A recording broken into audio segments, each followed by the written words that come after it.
안녕하세요. 반갑습니다. 한국사 온라인 네 번째 시간입니다. 오늘은 고려의 지배층, 문벌귀족부터 권문세족까지 필기한 내용과 그 다음 장 고려의 대외관계 부분을 함께 살펴보도록 하겠습니다. 오늘은 필기부터 해보도록 할게요. 자, 문벌귀족과 권문세족 부분에서 검은색에 해당하는 내용 있죠? 자, 이 부분을 여러분들이 강의를 잠깐 멈추고 필기를 하겠습니다. 자, 대충 했으면 그 다음 장 대외관계 부분에서는 선생님이 붉은 글씨로 필기를 했습니다. 자, 이 부분을 필기해 주세요. 자, 그 다음 아래쪽에도 필기하도록 하겠습니다. 자, 여러분들이 필기했다라고 생각을 하고 그러면 강의를 진행해 보도록 하겠습니다. 자, 오늘 문벌귀족부터 권문세족까지 본격적인 내용 설명에 앞서서 우리가 그 앞에 고려의 시기구분 내용을 다시 한번 언급해보고 오늘 본격적인 내용으로 들어가 보도록 할게요. 자, 우리가 선생님이 한번 언급했던 내용은 고려의 시기를 어떻게 구분하는 것인가, 지배층이 시기에 따라서 어떻게 변해 가는가에 대해서 우리가 살펴보았습니다. 자, 시작은 지방호족과 육두품이었습니다. 참고로 여기 지방호족과 육두품은 신라 하대 때 신라 골품제의 모순을 극복하고자 반신라적인 태도를 보였고 호족과 육두품이 손을 잡고 새로운 나라 고려를 만들었다라고 이야기를 했었습니다. 자, 그런데 이 지방호족이 문벌귀족이 되는 시기가 성종을 기점으로 호족이 문벌귀족으로 변신한다라는 이야기를 했었습니다. 그 이후에 문벌귀족이 무신 그리고 권문세족, 신진사대부가 조선을 세우는 과정까지 고려의 지배층이 계속 변화해가는 모습을 우리가 한번 이야기를 언급을 했습니다.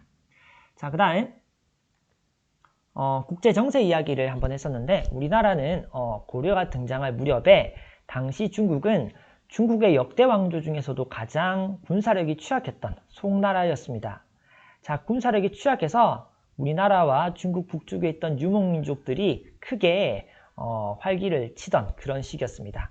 그래서 거란, 여진, 몽골이 순서대로 중국을 정복해 나갔는데 그 와중에 우리나라 고려에 쳐들어오면서 우리 고려 시기에도 외침이 상당히 많았던 그런 시기였다라는 얘기를 했습니다. 자, 처음 얘기를 할 때 거란이 등장을 했었는데 이 거란은 우리 통일신라 북쪽에 있던 발해를 멸망시켰던 나라였습니다. 자, 그래서 우리 태조왕건 이야기를 했을 때 북진 정책을 실시한다라고 했어요. 이는 고구려를 계승한다라는 이야기를 했었고 교과서에서 한번 표시를 했었는데 그래서 영토가 청천강 유역까지 늘어난다라는 얘기까지 했었습니다. 자, 우리 전 시간에 여기까지 언급했었는데 그러면 고려 입장에서는 발해를 멸망시킨 거란에 대한 감정이 어땠을까? 여러분들이 생각을 하면서 오늘 내용에 들어가면 되겠습니다. 그 다음 아까 지배층 이야기를 잠깐 했었는데 태조왕건과 광종 때 보면은 호족 연합, 호족 숙청, 지방 호족에 대한 정책이 상당히 중요했어요. 그런데 광종 다음 성종 때에 이르러서 이제 호족이라는 표현이 안 보이지요. 그래서 성종 때는 고려의 여러 가지 그런 제도들이 정비가 되었던 시기였기 때문에 이제 지방 호족이 문벌귀족, 지방에서는 향리라는 이름으로 불리게 되었다라는 까지 여러분들이 한번 생각을 하고 오늘 내용에 들어갑시다. 자, 성종을 기점으로 지방호족이 문벌귀족, 향리로 변신하게 되는구나. 자, 그러면 먼저 지배층 말고 대외관계 부분부터 살펴보도록 하겠습니다. 자, 순서대로 거란, 여진, 몽골까지 쳐들어오게 되는데 이번 시간에는 여기 첫 번째 쳐들어온 거란, 여진 부분부터 먼저 살펴보고 다음 시간에 몽골이 쳐들어오게 된 과정 살펴보도록 하겠습니다. 자, 선생님이 아까 필기했던 내용 중에 거란과 싸우던 시절 우리나라 안에서는 문벌귀족이라고 교과서에서는 문벌이라는 표현을 쓰고 있습니다. 그래서 거란과 싸우던 시기에 문벌이 성립되던 시기였습니다. 선생님이 아까 교육과정 이야기를 했었는데 대내적인 지배층과 대외적인 그런 외침의 상황을 함께 봐야 한다. 어떻게 연결되는가 부분을 교육과정에서 이야기한다라고 했었죠. 그래서 같이 이야기를 하는 겁니다. 자, 그래서 문벌이 성립되던 시기가 성종이었어요. 자, 거란이 1차 침입을 했을 때가 성종이었어요. 됐나요? 자, 거란과는 아까 고려가 북진정책을 실시한다라고 했었는데 고려가 북진정책, 고구려를 계승한다라는 의미에서 서경을 중요시했고 영토도 늘렸고 그 다음 한 가지 더 추가하자면 아까 선생님이 질문을 던졌죠. 뭐냐면 고구려를 계승했던 발해를 멸망시켰던 거란에 대해서 고려는 고구려를 계승하는 북진정책을 실시하고 있었어요. 그러면 거란에 대한 감정이 좋지 않았을 거예요. 그래서 거란과는 북진정책을 취재하던 고려와 계속해서 갈등이 생길 수밖에 없었습니다. 자, 그래서 거란이 3번 쳐들어오게 됩니다. 자, 1차, 3차가 특히나 중요한데 1차 때는 싸우지 않고 서희가 강동 6주를 획득하게 됩니다. 자, 관련 내용은 교과서에서 확인해 보도록 하고 그 다음 3차에서는 강감찬이라는 사람이 귀주에서 큰 승리를 거둡니다. 그래서 거란의 침략을 물리치게 됩니다.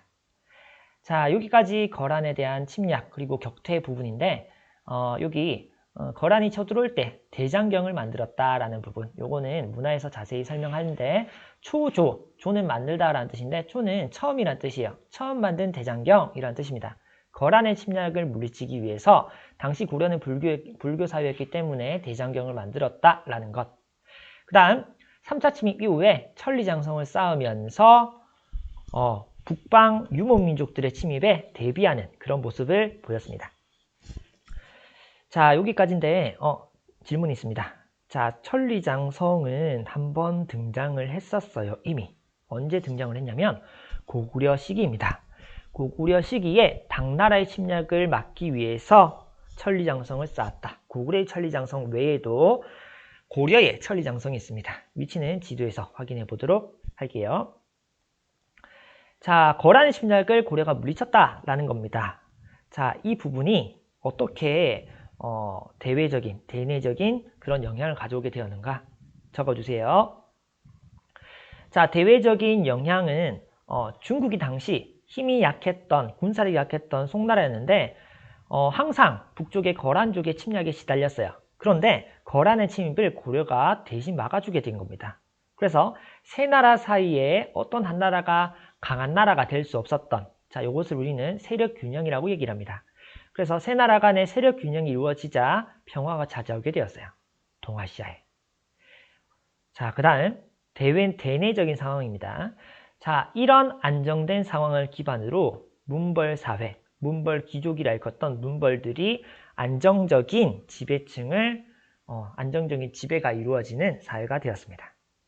자, 되었나요? 자, 요 관련된 내용은 이따 지배층에서 다시 살펴보도록 하겠습니다.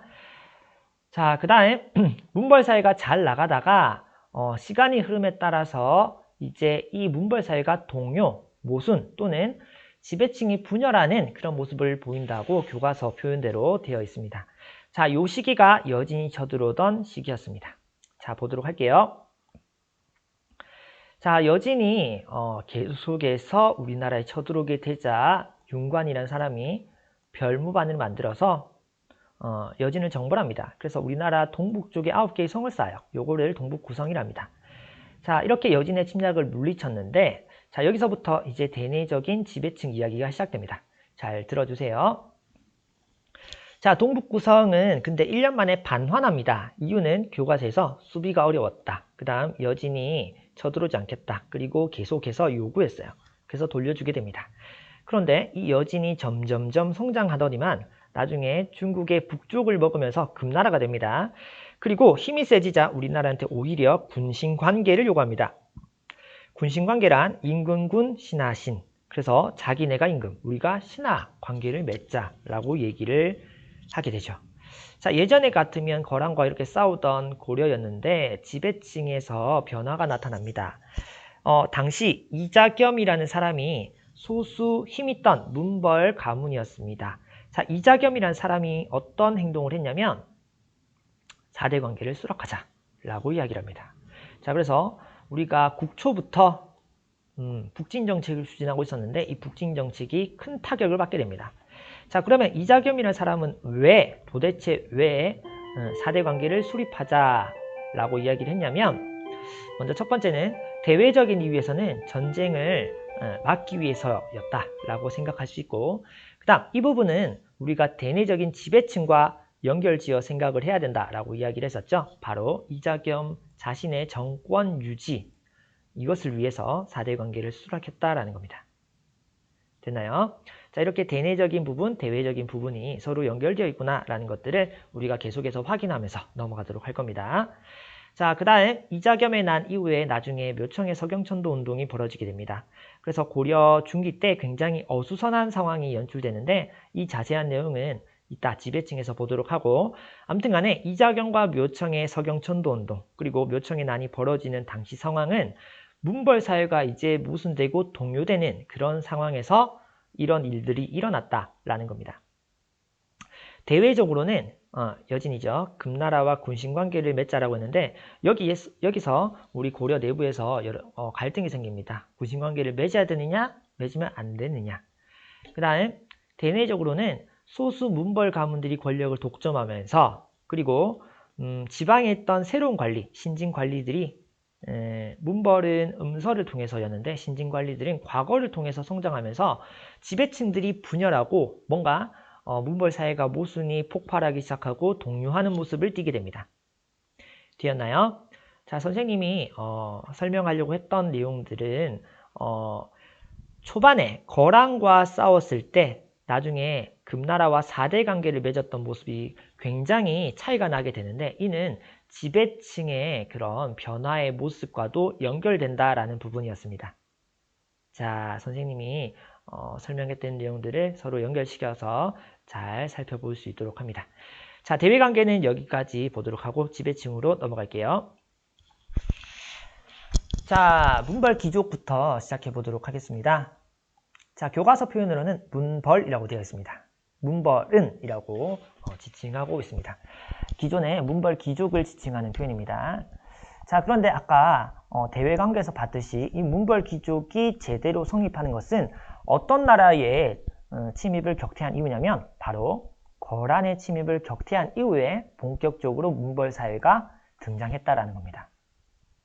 자, 그 다음 거란의 침입을 물리치면서 문벌 귀족이 등장을 했다면 이 문벌 사회가 동요하는 것도 거란 이후에 여진이 등장하면서 새롭게 변화가 나타난다. 문벌 사회가 분열되어진다. 모순이 나타난다. 이렇게 대내적인, 대외적인 부분이 연결되어 있습니다. 자, 그러면 구체적인 내용을 보자면 문벌 사회의 동요라고 얘기를 했습니다. 자, 요게 교과서식 표현인데 요것은 금나라와 4대 관계를 맺었던 그런 부분과 연결되어 있다라고 이야기를 했죠. 자, 구체적으로 문벌 그리고 문벌 귀족은 이런 사람들이었습니다. 폐쇄적인 통원권, 자기들끼리 결혼을 해요.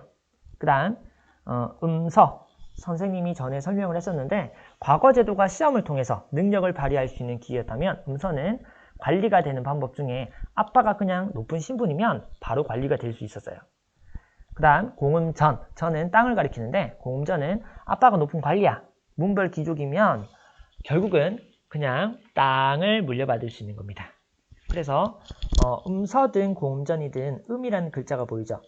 여러분 조상의 음덕에 덧입어 라는 표현 혹시 들어봤나요? 그래서 뭔가 이 음이라는 글자가 보이는 것은 자신의 능력, 실력과 관계되기보다는 부모님, 혈연, 신분 이런 것과 관계된 겁니다. 그래서 굉장히 폐쇄적인 사회로 가고 있었구나라는 겁니다.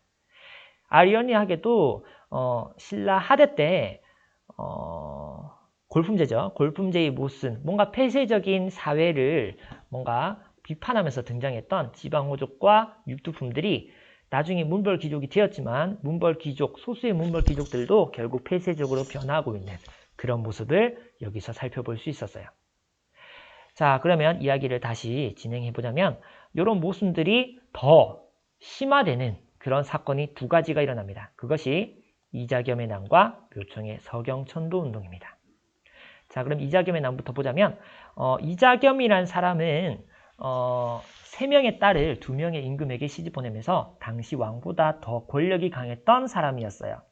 결국 자기가 왕이 되고자 반란을 일으켰는데 필기는 여기까지 돼 있는데 교과서를 보자면 부하로는 굉장히 싸움을 잘했던 실력이 뛰어났다고 합니다. 척준경이라는 사람이 부하가 있었고 결국 척준경과 이자겸 사이가 갈라지게 되면서 이자겸이 몰락하게 됩니다. 그 다음 이자겸의 난중에 궁궐이 불타는 그런 일이 있었습니다. 굉장히 뭔가 불안한 그런 분위기가 연출되겠죠. 자, 이런 와중에 묘청의 서경천도 운동이 벌어지게 됩니다. 자, 방금 뭐라고 했냐면 이자겸의 난은 진압되지만 궁궐이 불탔다라고 했어요. 자, 여러분 생각해 보세요. 북한이 쳐들어와서 국회의사당을 점령했어요. 그리고 불태웠어요. 자, 그럼 뭔가 대한민국의 수도가 안전하지 않다라는 그런 여론이 일어나지 않을까요? 마찬가지였어요. 고려도 당시 개경에 그런 궁궐이 불타자 뭔가 고려의 수도가 기운이 다했다라는 이상한 분위기가 형성되기 시작합니다. 자, 이것을 제대로 활용했던 그런 사람들이 묘청의 서경파였습니다. 자, 그러면 여기 표시가 되어 있는데 묘청으로 대표되는 서경파 그리고 김부식으로 대표되는 개경파 두 가지 굉장히 비교되는 그런 모습을 보이게 됩니다. 자, 당시 김부식이 대세였는데 고려가 지금 굉장히 보수적인 분위기를 가고 있었죠. 그리고 금나라와 4대 관계를 맺고 있었던 그런 상황이었습니다. 육두품 출신들이 나중에 예전에 최승로라는 사람이 유학을 기준으로 고려 사회를 이끌어 가야 한다라는 이야기를 했었죠. 그래서 당시 유학적인 그런 부분들 그리고 뭔가 신라를 계승하고자 하는 그런 시대적인 움직임에 맞서서 묘청은 과감하게 신라가 아닌 고구려 그리고 유학이 아닌 풍수지리설 그리고 금나라에 4대하면 안 되고 금나라를 정벌하자. 자, 이런 움직임을 띠게 됩니다. 묘청의 서경파, 그 다음에 김부식으로 대표되는 개경파 이런 모습으로 비교가 되는구나. 이 부분 중요하니까 여러분들이 비교해 가면서 알아두면 되겠습니다. 자, 그 다음 교과서에서 빠진 내용을 좀 보충하자면 뭔가 여기는 보수적인 4대적이고 보수적인 움직임에 반해서 여기 서경파는 자주적이고 뭔가 개혁적인 그런 움직임을 띠게 되죠. 여기는 기존의 문벌 기조, 문벌이 중심이었다면 여기는 지방 세력, 신진 세력이 중심이 되었고 그 다음 4대 관계를 철폐하면서 칭제 건원, 뜻은 황제를 칭하고 건원, 연호를 제정하자 이런 뜻이에요. 그래서 뭔가 황제 국가, 자주국임을 뭔가 표방하는 그런 움직임을 벌이게 됩니다. 문제는 여기 서경파가 결국에는 반란을 일으키는데 결국에는 진압당하게 됩니다. 서경천도 운동이 실패했고 결국 묘청의 난이 일어나지만 결국에는 김부식으로 대표되는 개경파에 의해서 패배하게 됩니다. 자, 그래서 뭔가 이것을 안타깝게 봤던 사람이 구한말 신채호라는 선생님이시죠. 그래서 조선사 연구초에서 뭔가 개혁적인 움직임이 뭔가 실패했던 것이 굉장히 슬펐다. 그래서 이것을 1000년 이래 제일 큰 대사건이다. 이런 식으로 표현하기도 했답니다. 이 내용은 근현대사 부분에서 보도록 하고 자, 그 다음 이 부분 표시하도록 할게요. 자, 당시 문벌 사회의 모순이 결국에는 두 가지 난으로 대표되면서 사회가 혼란한 모습을 보였는데 반란 두 가지는 진압당했지만 당시 문벌 사회의 모순은 전혀 해결되지 않았어요. 그래서 결국 갈등이 폭발합니다. 그래서 문벌 사회가 몰락합니다. 자, 그래서 평소에 자기들을 무시하던 무신들한테 쿠데타를 맞고 정변을 맞고 완전히 몰락하게 됩니다. 자, 여기까지 지배층의 변화 모습. 그래서 조선이 아니고 고려 전기의 지배층과 외교 관계 부분을 함께 연결해서 보았습니다. 자, 그러면 이제 관련 내용을 교과서에서 한번 다시 확인해 보도록 할게요. 자, 교과서는 40페이지입니다. 자, 교과서 40페이지 보면은 서희라는 사람이 보이지요. 자, 서희는 아까 이야기하기를 거란의 1차 침입 때 싸우지 않고 거란의 신을 물리쳤던 그런 인물이었죠. 이 대화는 문제에서 많이 나옵니다. 한 번쯤 눈으로 익혀두면 되고 어려운 부분은 아닙니다. 그래서 소손영과 서희가 뭐 이야기를 하는데 자기네가 고구려를 계승했다 뭐 이야기를 합니다. 소손영이 먼저 고구려가 우리 땅이다. 너희는 신라 땅에서 나지 않느냐. 서희가 말빨이 되게 셌죠. 우리가 고구려를 계승해서 나라 이름도 고려다. 뭐 이런 이야기를 했다. 서희가 했던 얘기다. 여러분들이 기억해 두면 되겠습니다. 자, 그러면 북진정책과 진송정책, 요거는 선생님이 이야기를 했었고, 자, 관련 내용들 다시 한번 볼게요. 북진정책과 관련된 것들 선생님이 세 가지를 얘기했습니다. 첫 번째, 서경을 중요시했다. 교과서 표현입니다. 읽어보고, 그 다음 영토를 늘렸다라고 했죠. 이 부분에 빠져 있는데, 여기 영토를 확장인데 구체적으로 청천강, 여기는 우리가 이전 시간에 확인했었고, 그 다음 세 번째입니다. 발해를 요망시킨 거란에 대해서 강력히 배척했다라는 것. 요 세 가지가 북진정책을 추진했기 때문이었다라는 것. 여러분들이 기억하면 되겠습니다. 자, 그 다음 선생님이 강의 서두에 이야기를 했었는데, 중국에서는 송나라가 있었는데 송나라와 고려는 친하게 지냈어요. 고려도 선진 문물을 받아들이기 위해서 친하게 지냈는데, 결국 송나라와 고려, 그 다음에 북쪽에 거란이 있었는데, 송나라 고려는 친하게 지내고 거란이 왕따를 당했어요. 그래서 거란이 송나라 본격적으로 치기 전에 고려에 쳐들어왔다라는 얘기입니다. 자, 요 이야기가 교과서식 표현이 이렇게 돼 있어요. 송을 공격하려던 거란은 후방을 안정시키기 위해 고려에 침략하였다. 자, 조선까지 계속해서 반복되는 그런 패턴입니다. 그래서 나중에 청나라가 계속 성립할 때까지 계속해서 우리나라 북쪽에 있던 유목민족은 중국에 쳐들어가기 전에 항상 우리나라를 쳐들어옵니다. 자, 근데 고려는 이를 뭔가 잘 방어하는 그런 모습을 보이게 됩니다. 자, 넘어갑니다. 여기 내용들은 여러분들 읽으면 되겠습니다. 읽어보면 되겠고, 필기는 빠졌는데 2차 침입 때는 개경이 함락되기도 했다. 어려움을 겪기도 했다라고 하는데 결국에는 격퇴, 물리쳤다. 중요한 것은 여기 3차 침입 강감찬, 귀주대첩이죠. 그 다음 천리장성 설명했습니다. 자, 결과가 중요한데 필기했던 내용인데 고려, 송, 요, 삼국 사이의 세력 균형 아까 필기했던 내용이고 동아시아의 평화 왔고 그 다음 또 중요한 게 뭐냐면 대내적인 안정을 바탕으로 고려 내부에서는 문벌 중심의 사회가 전개되었다.